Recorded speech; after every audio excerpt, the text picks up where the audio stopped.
À la une de l'actualité de ce soir, les candidats de l'IRMAR ont pour mission particulière de se concentrer sur le social afin de concrétiser la vision du président.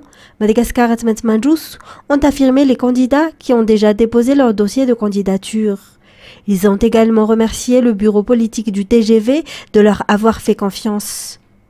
Le rétablissement de la sécurité pour la commune rurale d'Anjanfask à Batbouen se poursuivra, a déclaré le candidat officiel désigné par le parti IRMAR dans cette localité.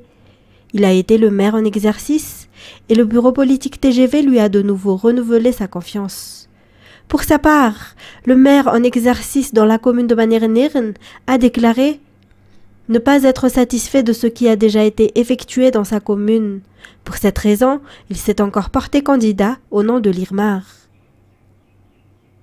Ce sera une priorité pour le candidat IRMAR dans la municipalité de Fiaferen, district d'Assimjan, d'accorder une attention particulière aux agriculteurs, aux artisans et aux jeunes. Ainsi, établir le développement à la base et répondre directement aux besoins du peuple est la mission spéciale confiée au candidat de l'IRMAR pour réaliser la vision du président Madagascar Atmet Majous.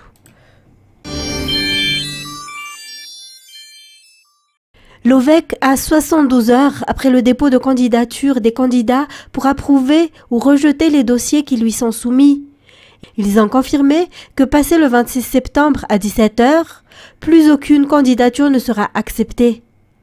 Par ailleurs, les citoyens qui ne figurent pas sur la liste électorale sont encouragés à faire valoir leurs droits devant les tribunaux, lesquels ordonnera la CENI d'ajouter leur nom à la liste électorale. Tous les candidats qui ont déposé leur candidature auprès de l'OVEC en Batbouen ont été en règle.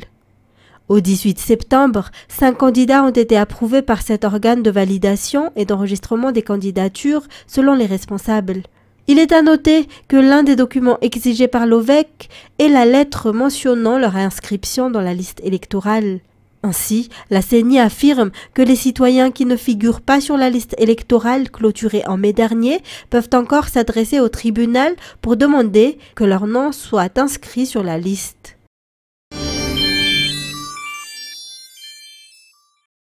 La ministre Viviane Dewa, ministre du Tourisme et de l'Artisanat, a déclaré aujourd'hui que le ministère soutiendra les artisans malgaches dans la recherche de débouchés à l'international lors de sa visite à la foire d'Analamang à Mamassen ce jour.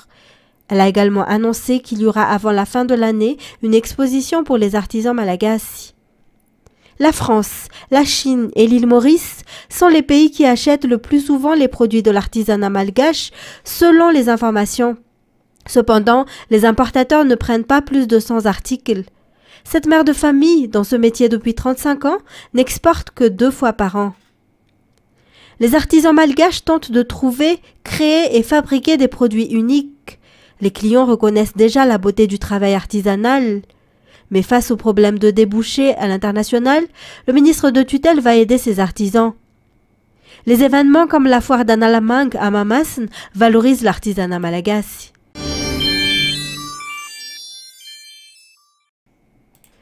Le ministère de l'Enseignement technique et de la formation professionnelle a également participé à la foire d'Analamang. L'objectif est de concrétiser la vision appelée « Une vision différente » établie par le ministère de l'Enseignement technique et de la formation professionnelle. Cet étudiant du LTPA Larbi fait partie des jeunes qui ont exposé leurs produits à la foire d'Analamang. Il s'agit d'une réalisation qui pourrait être utilisée dans une entreprise pour prévenir les dangers. Il existe 25 centres d'enseignement technique et de formation professionnelle dans la région d'Analamang. 9 d'entre eux ont participé à cette foire et se sont concentrés sur le thème de l'entretien automobile et de l'électronique. Le ministère a mis en place la vision d'octroyer une formation inclusive, raison pour laquelle les citoyens étaient intéressés par leur stand. Muramang a été choisi par le ministre de la Justice, Rakutmandimbi Benjamin Alexis, pour sa première tournée hors d'Antananarivo après sa nomination. Un Boudvat où est en cours de construction le nouveau camp pénal et le nouveau bâtiment administratif, la délégation conduite par le ministre a constaté l'avancement des travaux de construction et les cultures qui peuvent être cultivées. Le premier pilier de développement établi par le président Haj Razouel est le capital humain. C'est pourquoi, a déclaré le ministre, la nourriture des prisonniers devrait être nutritive et suffisante pour éviter la malnutrition dans les prisons. Il a également visité le tribunal de première instance où il s'est entretenu avec les candidats au communal qui sont venus demander leur casier judiciaire et leur certificat de nationalité. Jusqu'ici, 150 casiers judiciaires ont été validés selon les explications. La tournée du ministre à Mouramangue s'est terminée par la visite du camp pénal d'Ampanifen. Une superficie de 10 hectares y est cultivée et on y trouve de nombreux types de cultures. Cette fois, la production de manioc a atteint environ 50 kilos. Le ministre a continué d'appeler à la lutte contre la corruption pour restaurer la dignité du pouvoir judiciaire et la confiance du public dans le système judiciaire.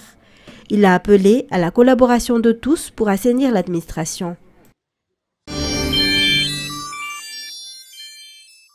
Et le ministre de la Justice, Rakout Mandimbi Benjamin Alexis, ne tolérera aucune forme de corruption lors du concours d'entrée à l'École nationale de l'administration pénitentiaire. 9000 candidats se sont inscrits à ce concours et seulement 600 seront admis.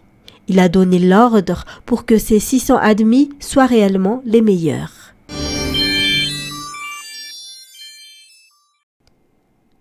La ville d'Ambiloubé est un carrefour qui relie de nombreuses zones. Il serait donc juste et équitable qu'elle soit améliorée et bénéficie d'infrastructures durables. Ainsi, le tronçon de 250 mètres reliant le magasin Amical et Mahavav Textile, auparavant en pavé, est désormais en béton. Le béton est à la fois bon marché et durable et n'est pas difficile à fabriquer comparé au pavé, a déclaré le gouverneur de la région de Diana. Lors de la cérémonie qui s'est déroulée hier, le gouverneur Tassiano Rakoutoumang a annoncé que c'est une inauguration de la réalisation et la remise officielle de la route pour la municipalité d'Ambiloubé. Il a également souligné que le développement de la ville ne peut pas être réalisé par une seule personne et que tout le monde doit collaborer pour y parvenir. Cette route nouvellement inaugurée comprend également un tronçon reliant Angle Bleu et Cambrai mesurant 153 mètres.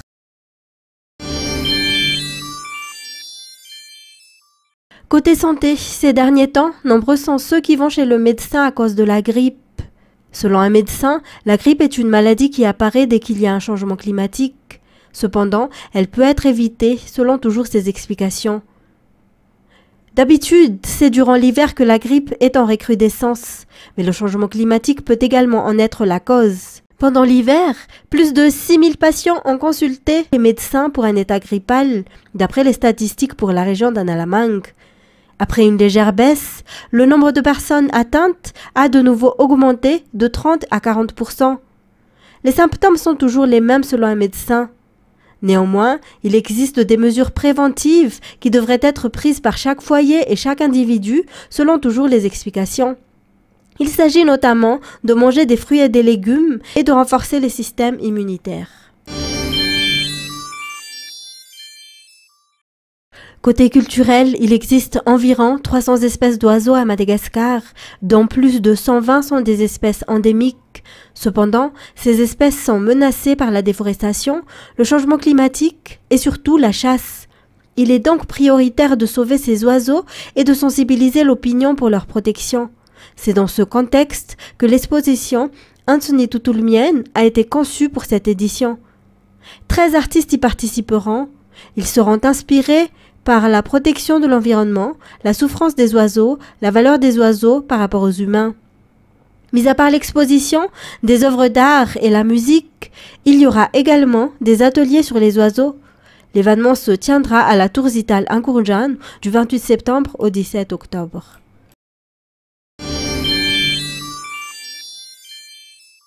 Côté sport, après la compétition nationale pour les fonctionnaires organisée à Antirabé au mois d'août, une nouvelle compétition aura lieu prochainement, le tournoi des vainqueurs de coupe qui se tiendra tous les week-ends jusqu'au mois de novembre. Le tournoi des vainqueurs de coupe est une compétition réservée aux équipes éliminées en huitième de finale lors du concours régional des sports des fonctionnaires ou ASIF.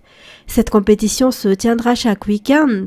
Deux types de compétitions auront lieu durant l'intersaison de l'ASIF, le tournoi des vainqueurs de coupe et la Supercoupe. Après le tournoi vainqueur de coupe qui durera jusqu'au mois de novembre, la ZIEF entrera dans la Supercoupe.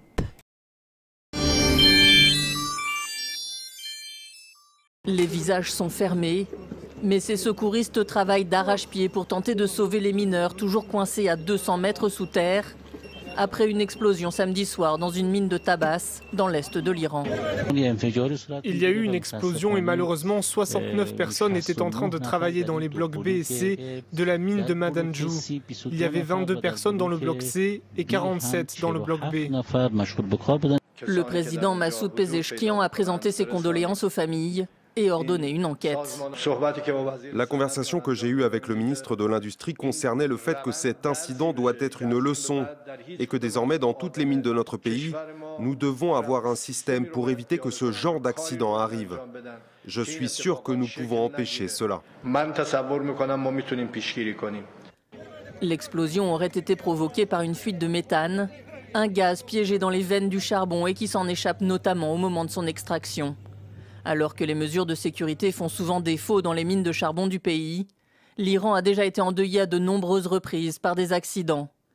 L'an dernier, une explosion dans une mine à Damghan, dans le nord du pays, avait fait 6 morts. Là aussi, une fuite de méthane était pointée du doigt.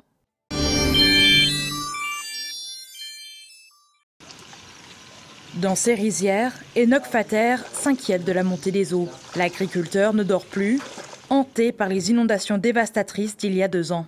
L'eau du barrage de lac d'eau avait été libérée par le Cameroun et la rivière Benoué, qui traverse les 2 pays, avait alors débordé. Aujourd'hui, Enoch craint que le scénario se répète. Les rizières sont presque recouvertes d'eau à nouveau, ce qui m'a troublé.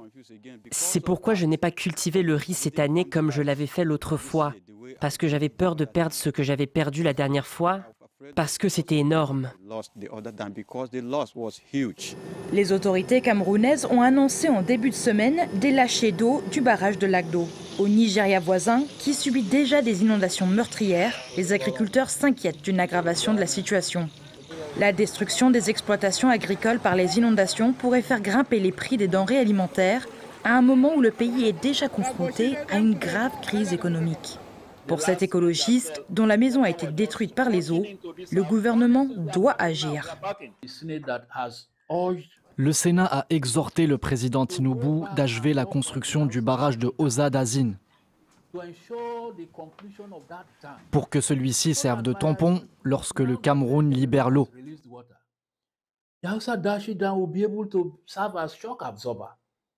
Selon les Nations Unies, plus de 4 millions de personnes ont été touchées par les inondations depuis le début de l'année en Afrique de l'Ouest, soit 3 fois plus qu'en 2023. Le porte-parole du gouvernement et celui de la présidence guinéenne ont d'abord fait le bilan des 3 ans de la transition guinéenne. Un bilan satisfaisant selon eux. Au cours de cet échange avec la presse, le ministre secrétaire général s'est aussi exprimé sur l'épineuse question d'une éventuelle candidature du général Mamadi Doumbouya. Selon le général Amara Camara, l'actuel président de la transition guinéenne pourrait bien être candidat aux élections qui mettront fin à la transition. Le président Doumbouya est un citoyen guinéen comme tout autre. Et il n'y a aucune interdiction pour le président Doumbouya de se prêter à la candidature pour gouverner le pays. Non seulement en termes de droit, il en a la possibilité, il en a aujourd'hui la qualité pleinement, mais il n'y a aucune restriction en termes de constitution pour qu'il aille demain à une élection en Guinée. En Guinée, l'avant-projet de la nouvelle constitution suscite de vifs débats. Ce nouveau texte qui doit être soumis au référendum avant la fin de l'année est rejeté par les principaux partis politiques. Son adoption pourrait ouvrir la voie à une candidature de l'actuel président de la transition.